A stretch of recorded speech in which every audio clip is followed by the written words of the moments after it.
I am joined again by Laure Jackson. Hello, Anne. Hello, it is great to be here. Thank you. Do you know, every day's learning day. I just remembered when I first met you, I thought, is it Anne? Is it Anne Laure? Is it hyphen? Is it Laure Jackson? Is it Anne Laure? And now I know to say hello, Anne. So, we do learn and we remember things and we start to develop and do better. Isn't that lovely? And the simplest things make such a difference. It's lovely. It makes me very happy for sure. I'm easily made a smile.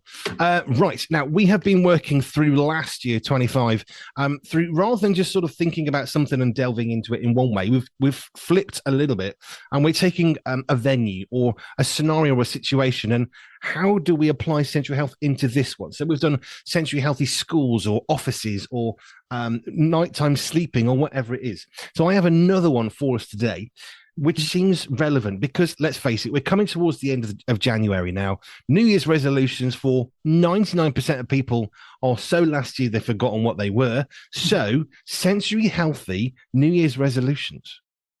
Oh. Hmm. Mm-hmm. Yes, I have a question for you as well if I can find it. But Okay, yeah, because might as as you say, New Year's resolutions for me, that's kind of like, when was that again? Like, yeah, exactly. So, New Year's resolutions, but sensory healthy ones. yes. How would we do that? Well, if we are going to, I have a two-pronged attack on that one. It's how to honor other people going into the new year, Hmm. and then also what to do for yourself so that you can live in the very best sensory health for this year coming. And that is pause, take a step back, take stock of the life that you are living at the minute and celebrate and pay attention and write down those things that you absolutely, absolutely love. The way that you spend your time, how much time you spend doing something, and break it down. What I love to do is as an occupational therapist, is task analysis. That's one of the things that we spend ages being trained in, is how do you look at a topic, how do you look at an activity and break it down into all the different components that it takes socially, emotionally, cognitively, i.e. how much you have to think about what you have to do, how much you have to sequence it, how much does your body have to get engaged? Does it take fine motor, little tiny skills, or is it big, gross motor movements if you're going for a walk? Does it take balance? And so, yeah, we literally go through every single activity and every single thing that we do as humans and break it down and look at all the various components. So that is the broad sweeping desire and just prayer for everybody going into this new year. Have a look at your life and have a look at the activities that you really love to do and take a few minutes to analyze, do I like that because it's really social? Or do I like that because it meets my sensory needs? Or do I like that because, and break it down and look at it and fill your life with as much of that good activity level, that good sensory experiences, all of that stuff to feed you to live in the very best sensory health for 2027. Because it's easy to have all these thoughts. We're going to do this. We're going to do that. But we actually do need to be cautious of other people. I guess there is an element of being cautious of how aggressively we might make a U-turn in our life. As you know, as Christians, we think, well, when you become a Christian, there's some big U-turns, but they're never actually aggressive. They're very gently done because God's involved. But U-turns in terms of what people think of us, expect of us. You can't just decide the 1st of January, right? That's it. I'm quitting my job. It doesn't work that way. There needs to be a follow through. Do you really need to lose your job? Change job, perhaps that might be a thing. But actually, we need to be cautious of how aggressive we are at changing something, because actually that can be quite detrimental to us. And like I say, thinking of others. And that change, it's really interesting when I consider myself as a businesswoman and the things that I have to do and the decisions that I have to make and how quickly I do need to make them. And so I'm very quick at pivoting when I need to. I'm very quick at hearing something and deciding, yes, I'm going to do that, or no, I'm not, or how much am I going to do this? There's a lot of that immediate decision making that needs to happen.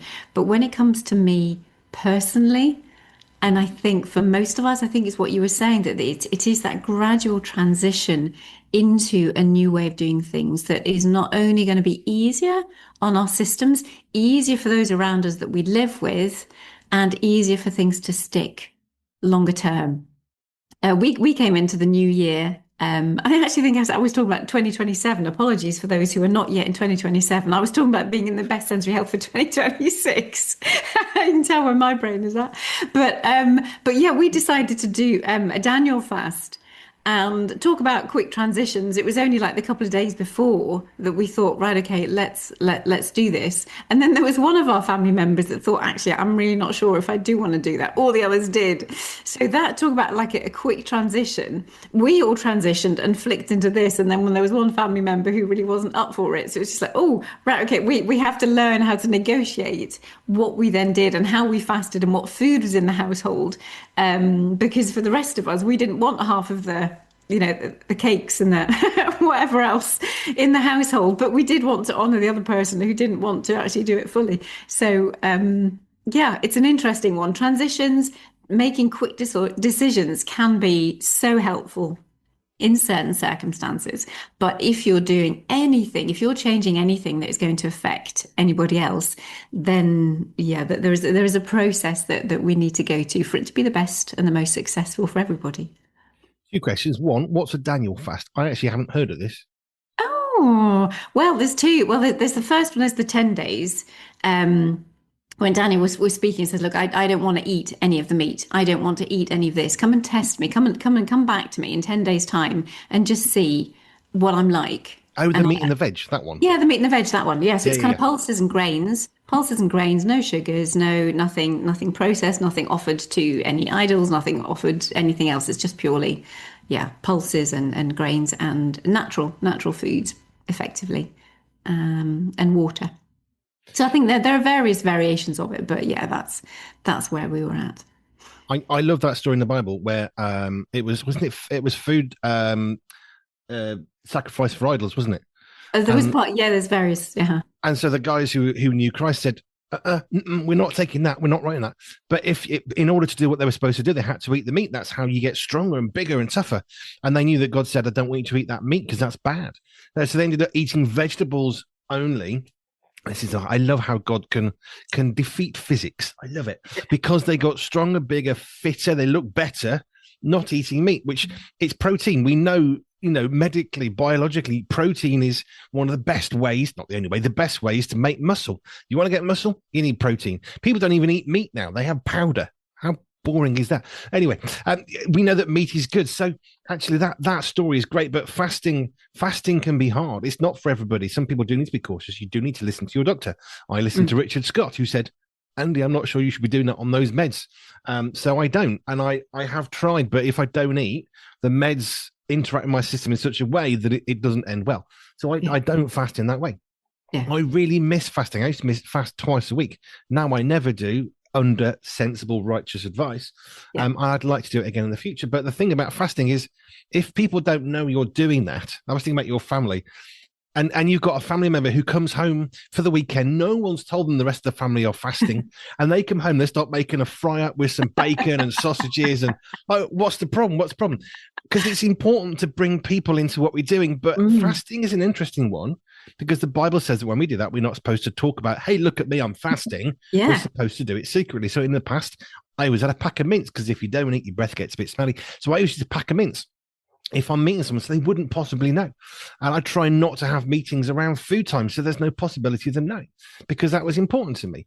But it's the importance that I think this example brings of bringing others with you and the changes you're making, even something as simple as a part fast or a day fast. Joe and I used to do a 2/3 fast because the boys would get upset if we didn't have dinner with them. So we'd fast breakfast and lunch, have dinner with the boys. It's the heart. That's what God's after. So, but it's interesting if you don't mention what you're doing to somebody, trying to be all sensible because God's asked you to not make a big fuss of it, but somebody locally who probably needs to know starts making a bacon butty, that's not going to be very conducive to your fasting. No, no, and that is a really delicate balance. You're absolutely right, because I think someone came around to the house. There was one point we have every couple of weeks we have people around, about 20 odd people to come round for food at ours on a Sunday, and And there was one of those occasions when I was actually in a pretty strict fast, and I was really caught because somebody was asking me something, and I thought I don't want to tell you that I'm fasting because that can sound really pompous or that can Mm. sound as though you're doing it for a purpose. But I actually really want to let you know that no, I don't want this. But it's not. I don't want to offend you by not having what you've brought because it's kind of bringing share. And it was just like I'm fasting, and then someone turned around and, and turned around and said, "Oh, you're not supposed to say that you're fasting."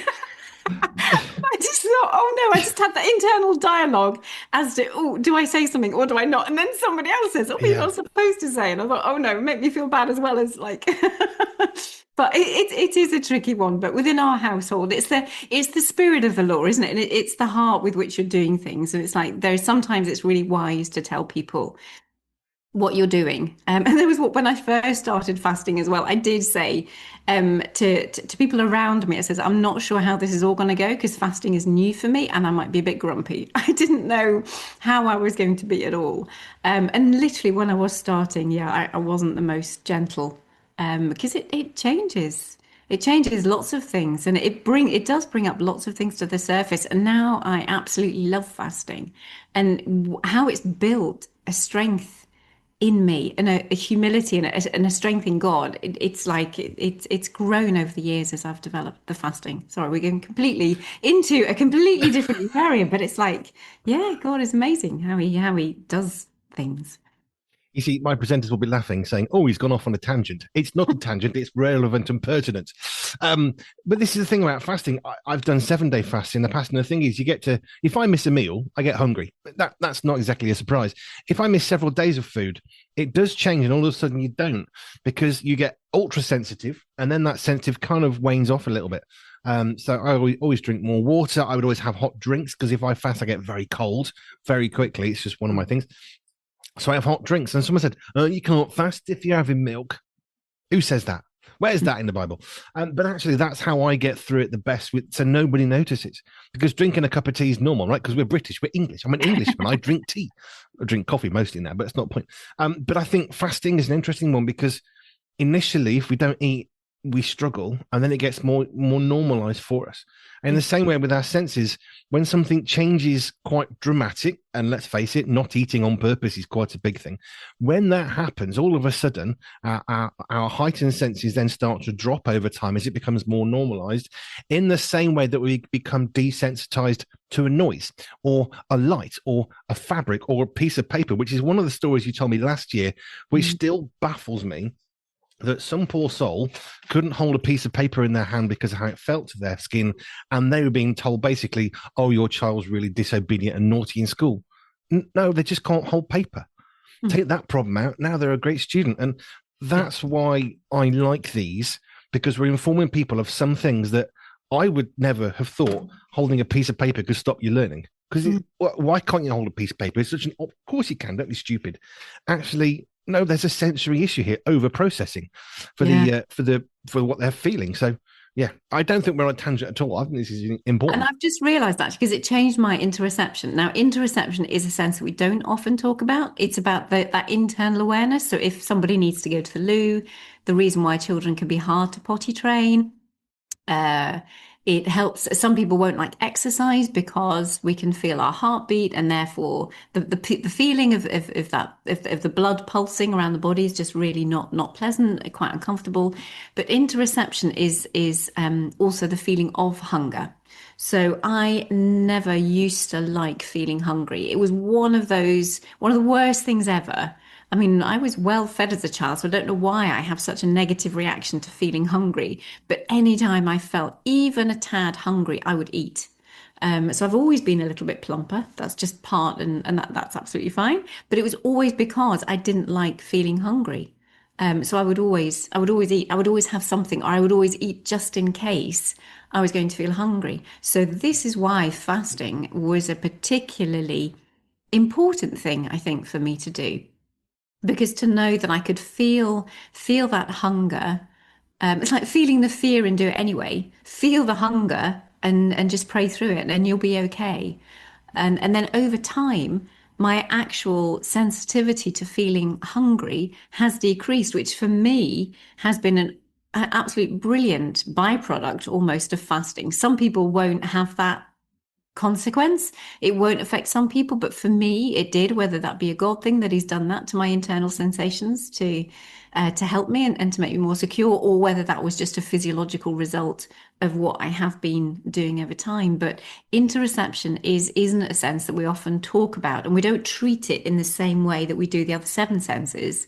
And smell's also a little bit different, but we can help. We help all those senses, and all of those senses impact, how well we feel, how coordinated we are, how calm, how grumpy. Going back to the whole eating thing, how well we sleep. It's so yeah. Even fasting does have a quite a significant sensory impact too on interoception. And perhaps New Year's resolution, bringing it to that question, might be right. I'm going to start fasting this year for a half day or one a day, a week, or whatever. And what I like about the whole approach to fasting from a Christian perspective, it isn't a religious thing. It's not like you have to do it. I don't think it's wrong for you in a group of people to say, "Oh, sorry, I can't have that. I'm fasting," because the Bible actually says, "Don't go around making a big point about it with sackcloth and ashes and wailing and gnashing of teeth." Actually, just says, "Don't make it obvious." Is a simple way of putting that. And actually, you wouldn't. But when someone directly interacts with you and says, "Oh, do you want a piece of cake?" No, I'm fasting. Is much easier than saying, "No, thank you." And then they're starting to think, "Don't like my cake. You had it last week. I knew there was something wrong with you. When I came in the door, you didn't look at me. And now you don't want me cake because you don't like it." We're just trying to help people out so they're not Yeah. going to places that we don't need. That's not our brain.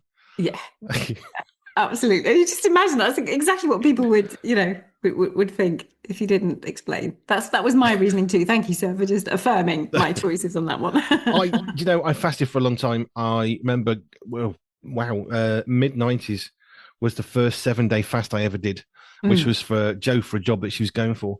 And you don't fast to get what you want. I think it's just relevant to touch on that. Fasting isn't yeah, a way of making God sure know that you definitely want this. What no. it is us turning our hearts back to God and saying, okay, we want to remove some of the distractions from our life in order to focus on you more. It's not a way of getting what you want, which is I've heard taught. That's not what it's about.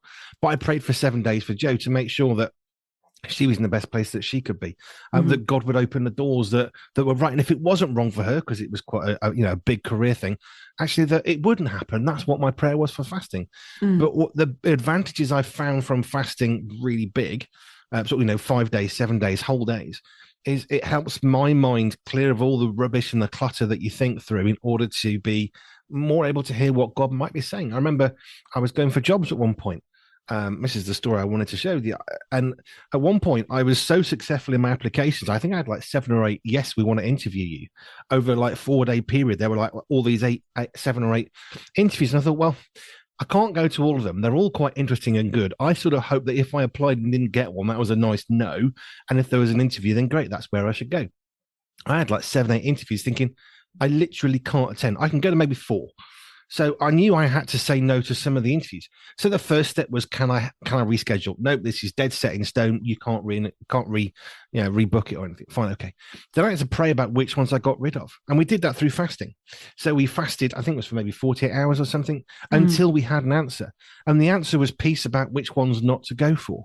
Now it mm, didn't change the outcome of what I got in the end. I actually didn't go for any of those jobs. It's not the point. It's about quieting our own heart by mm, getting rid of some of the noise and the clutter and the distraction, which feeds perfectly into these conversations, because it's all about how can our senses be sometimes desensitized in order for us to function. How can I make a better decision about 8 interviews when there's too much noise in my mind? Right, mhm, fasting helped me to calm my mind, in order to hear from God better. And I remember lying on the bed with Joe. We just finished a prayer, like on our knees. We just sort of lay opposite each other on the bed, and just this wave of peace of, I know which ones to get rid of. I know which ones not to apply for. And it's mm. fasting that enabled me to really think that properly without the clutter and the noise, which is what you do for people sensitively with their senses, because you're helping them to not hear senses that perhaps aren't that relevant. But it feels, doesn't it? Sometimes those that they feel more than they are. Yeah, they do. They really do. Whether it be the sights or the sounds or the sense of touch, movement experiences, or they're not getting enough. So they're that zoned out from the world that they're not getting those enough input into their senses for them to actually register what is actually going on and how to move forward in life because they're almost like that blank, that dulled about it all. and they just need more sensory input to be able to pay attention to what is actually in front of them and to be able to make good choices that way. So yeah, it works both ends, work both ways, just calming things down, decluttering everything on so many different levels, or adding stuff in. And for me, the interesting thing with the fasting element, because it's the first time this year that I heard about actually water fasting within the Daniel fast. Normally you fast and you have water or decaffeinated if you're not just going purely natural. But this was a no water during the day, and I wasn't sure if I could do that at all.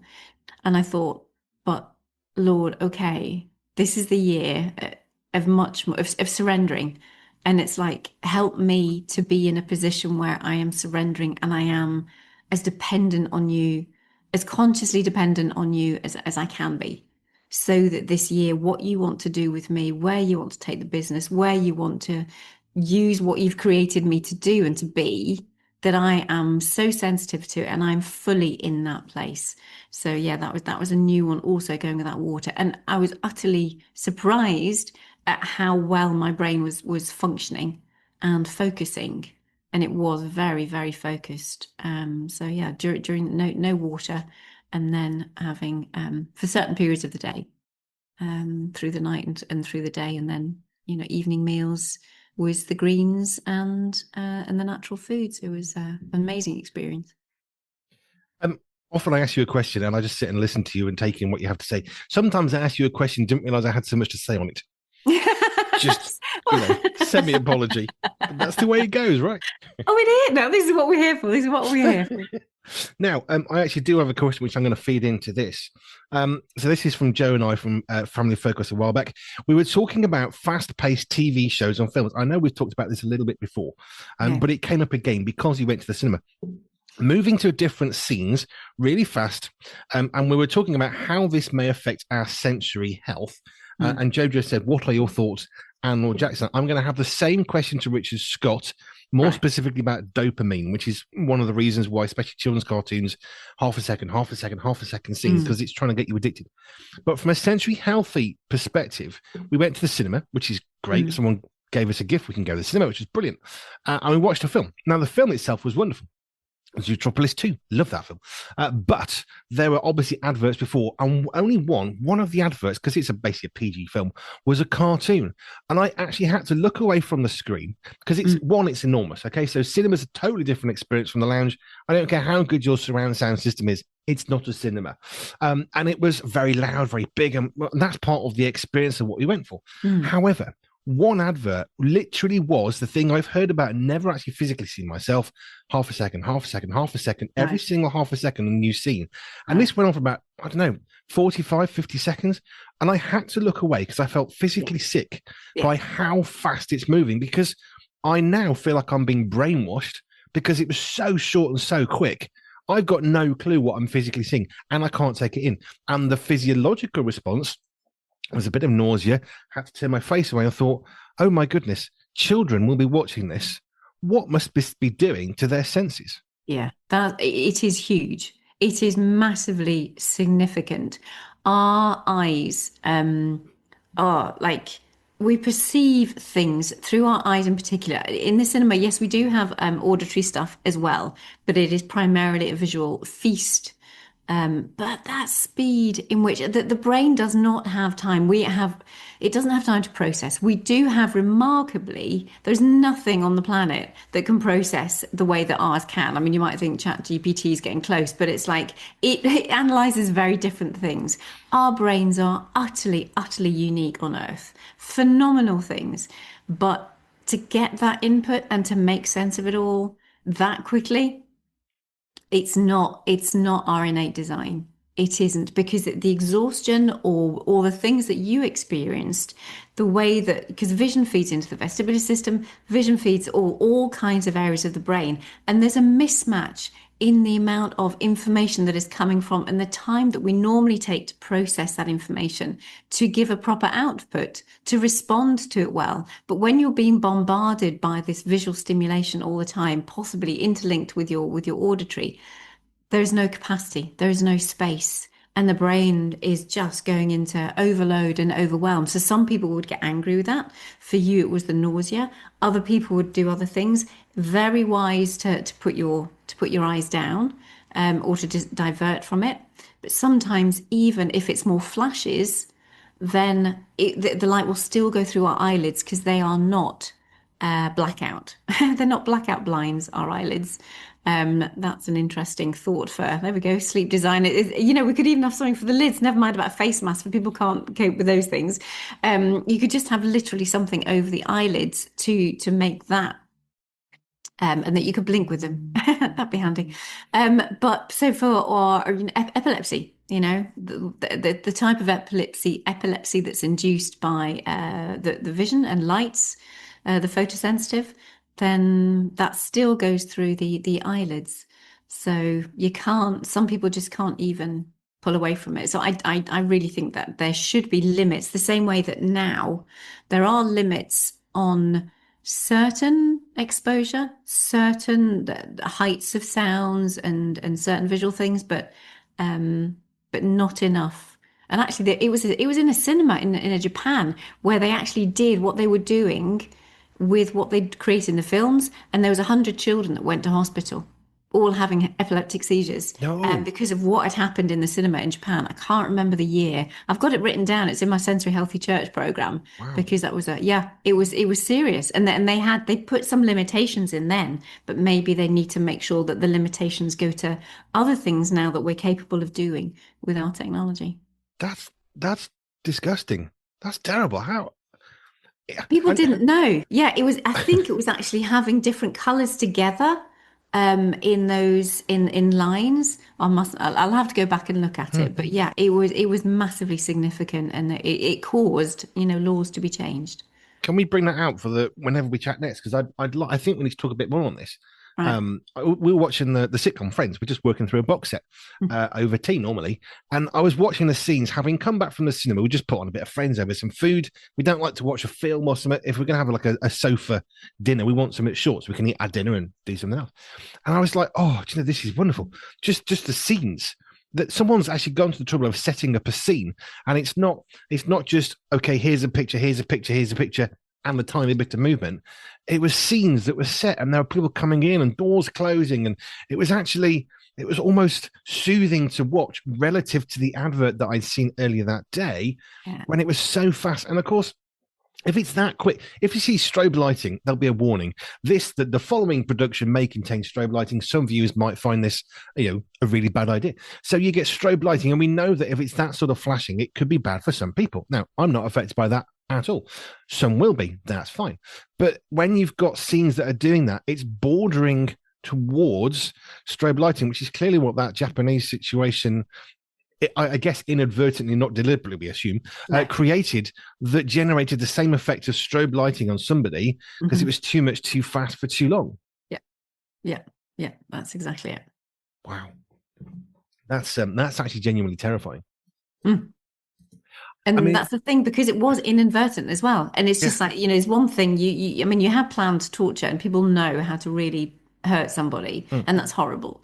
But it's when people do it because they think they're being creative, or they think they're being this, or they think because we've got to deal with all of these lower attention levels and things like this. But actually, we are not helping the situation. no, And the ease and the pace of a scene of normal life. So these programs that are not normal life, hopefully, Friends, we want Friends, but not perhaps the way that the Friends were. But that normality. That's what we yeah. want. We need that. We will always function better in that flow, that natural design of interaction and flow, and we speak normally in a certain way. We don't really speak really fast all the time, and it's just, but that would be just too much for our brains to focus and concentrate on. And that there is a norm that is a norm for good reason. Now we've been chatting for. I just did the maths. It's about 10. It's nearly half an hour, 35 minutes or something. I've lost track now. About 30 minutes. But you're not giving me a different scene and view of you that's changing every half a second. And it's quite a nice, relaxed conversation. We can converse. There are little pauses. There's movement of the hands. It's not static, but actually it's quite pleasant because we can have a conversation. And I was sitting looking at Stephen the other day having a chat, thinking about the cinema and thinking, you know, I'm not jumping around the room in 150 different positions as he is to have a Mm. conversation. We sit and we talk. It's not complicated, but if this is where TV is going, I mean, I just I don't know. It can't be good. And I've said this before, and it seems relevant. But I remember I was scanning through microfilm for a school project, literally just scanning paper after page after paper page after paper page from the local newspaper. And for weeks afterwards, I was regurgitating some of the stuff I'd seen that had been locked into my brain that I had no conscious memory of until someone said something. Mm. And the story I always trot out with is, oh, yes, there was a girls' high in Wolverhampton. It's a girls' school. Oh, yes. And of course, a Chinook helicopter landed on that place at such and such a date for such and such a reason. And I thought, I didn't know I knew that. People around me said, where did you drag that from? And I didn't know. And I realized after a bit, Mm. I'd seen it in a microfilm thing. I wasn't looking for that. I was looking for a very specific type of news story that Mm. just scanned. I didn't read it. And yet I got all sorts of data and details and events from that article that I never read, that I scanned for perhaps quarter of a second in a huge full newspaper page, which demonstrates the power of the brain and why we need to be so careful about what goes in.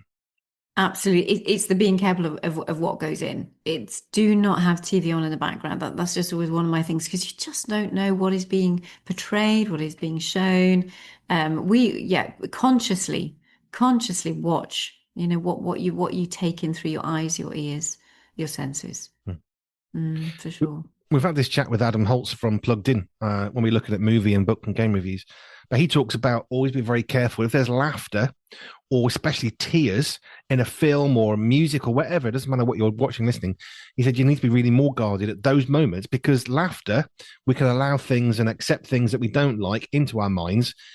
Tears, even more so. When you're crying because they've emotively got you crying, so those are when we have to be even more careful, especially as parents, which is the perspective we talk about. You need to be more careful as parents what's going in at that moment that you're crying, because it Mm. sort of passes all of our normal filters and it just goes in. If I can remember about a Chinook landing at a girls' high school in Wolverhampton in the 80s or 90s, whatever it was, having never read that but scanned it for a quarter of a second, what could be going in? And then we think back to senses, New Year's resolutions, and bring it back to that. It could easily be, right, I'm going to make sure my children have less screen time on the tablet or the computer or the TV. I'm going to make them throw a ball more or go outside more. And that's great. That might be a New Year's resolution.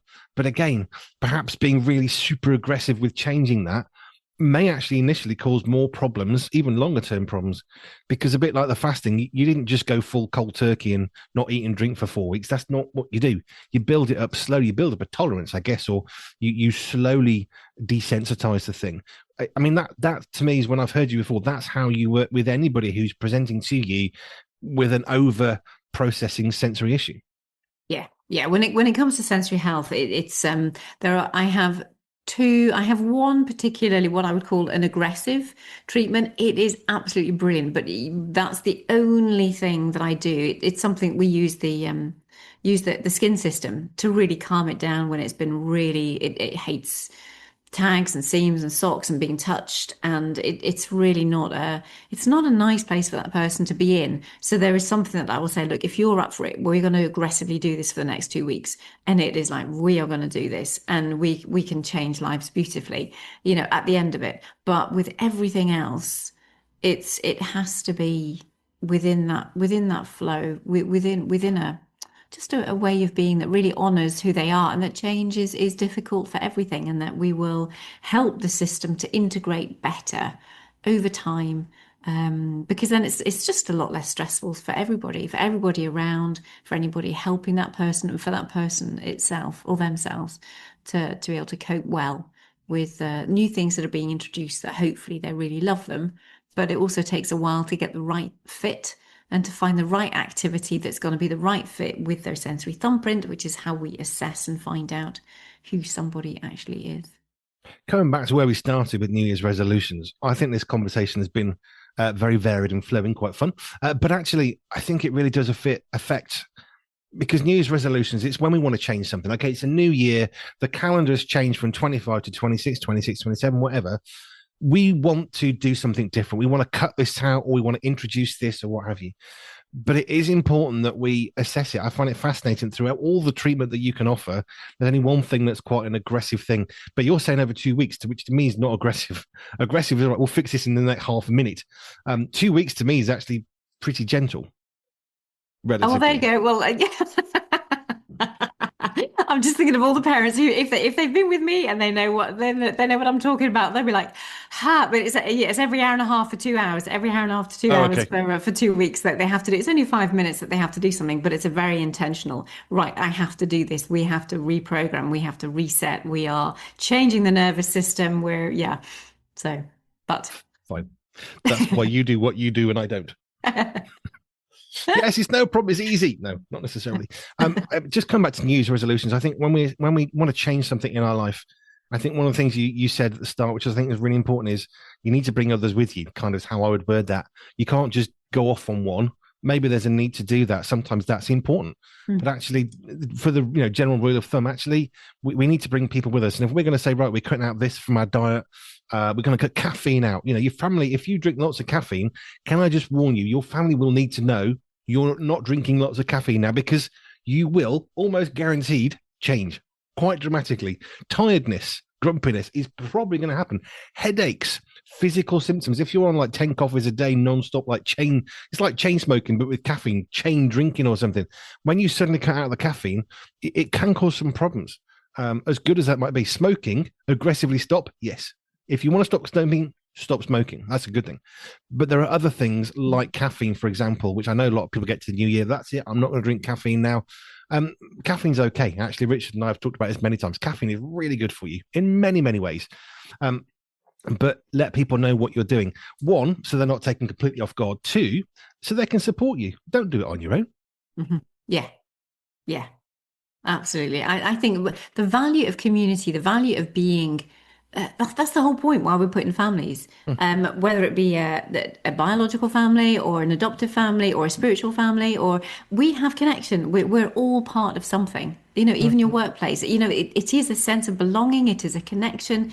It is a point where other people know who you are. You're not walking around the streets and nobody knows who you are. You have these places of belonging, and they're those places for support. They're the places for encouragement. And if you're not getting that in those places, well, then go and find somewhere that will, because there are plenty of places that will support you on whatever level and whatever it is you'd like that support for. Which feeds nicely into me saying, and if people want support from you for sensory health, they can do so. You can go to our website. We'll link you to Anne, www.pure247radio, pure247radio.org/ALJ, and we will connect you to Anne Laure Jackson of Sante on Jersey. Thank you as ever, Anne. I have especially enjoyed this chat today. Amen. Thank you. Thank you indeed. Here at Pure 24/7 Radio, we have had the privilege of speaking to some amazing people with amazing stories. Now, what about, I thought I'd go a bit further, what about goat and sheep's milk? Yes. Becoming quite popular. Very similar to cow's milk. So we don't use it in the first year of life, you can afterwards. And their nutrient profiles, how good they are, is pretty similar to cow's milk. Allergenicity, how often do they cause allergies? About the same. They're a bit more expensive sometimes. Yeah, it's pretty equivalent. Yeah, we're really excited, especially excited for Josh because it's his first book and he's really passionate with that Gen. Do you say Gen Z or Gen Z? I've heard it said in. I don't know. I'm too old. I don't know. Yeah, we're not in that age category, so we've not got a clue what they're called. It's a pot boiler. It's a good, exciting popcorn thriller. I didn't think it was anything too special, but I think watching it at home, people will probably enjoy it more than I did going to the cinema to see it. Really good film. I love it. I walk into a cinema and I turn my phone off. Nobody can get hold of me for a couple of hours. I'm in a completely other world. Every single time I go to the cinema, and for me, it's like going to Oz. It's like going to another world and escaping and relaxing, and I thoroughly enjoy it. If you have missed any of these interviews or would like to hear them again, you can. Simply head over to our catch-up section at www.pure247radio.org. That's www.pure247radio.org.